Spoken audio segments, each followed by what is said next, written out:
Hi, this is Kathy from the White Pigeon Library. We've got some new books. We've got Deaf Utopia by Niall DeMarco and Robert Siebert. And this guy was the first deaf contestant on American Next Model, and he won. He's an actor and an activist. And in this book, it's kind of a memoir and a love story to the deaf community. It's about deaf communities all over the world and about his experience. He was born into a multi-generational deaf family in Queens, and it sounds like they moved all over the country, so he had different experiences. He went to Gallaudet University in Washington, D.C., which is a university for the deaf, and it just basically goes through some of the challenges, but also some of the joys of being deaf in the United States. So it looks like it might be kind of fun. Nonfiction, memoir.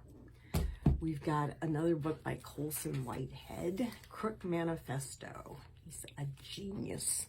The New York Times called him an American master, and he's won 2 Pulitzer Prizes. Very good author, and this is number 2 in the Ray Carney series. If you read the first one, it was about a furniture seller, but also kind of on part-time criminal, part-time furniture seller, and basically trying to stay on the straight and narrow, but sort of not being completely able to. It's basically New York City, and in this book it's 1971, 1973, and 1976. So in 71, New York City was at an all-time high for crime, and he's trying to be completely legit at this point.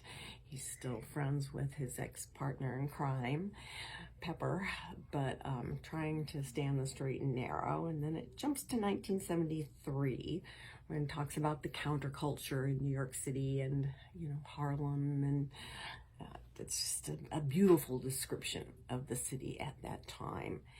And still trying to stay on the straight and narrow. And then you're at 1976, where Harlem is burning. These fires just keep breaking out, and he engages the help of his ex-partner in crime to see if they can't figure out who's starting these fires.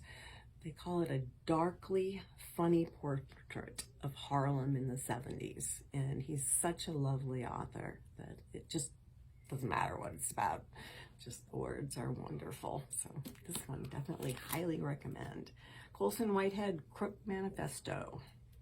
We've got Cold Cold Bones by Kathy Reichs, and this is number 21 in the Temperance Brennan series. Apparently she's a forensic anthropologist, and it's set in North Carolina, and her daughter has come to live with her after being in the service. She's out of the Army now and come to live with her, and they're just kind of hanging out. Things are calm, and then all of a sudden they come home and they find an eyeball on the front porch that has coordinates carved into it, and the coordinates lead them to a monastery where they find a grisly corpse that leads to another series of bodies, and she starts to notice that a lot of these current crimes are mimicking past crimes, and then her daughter disappears.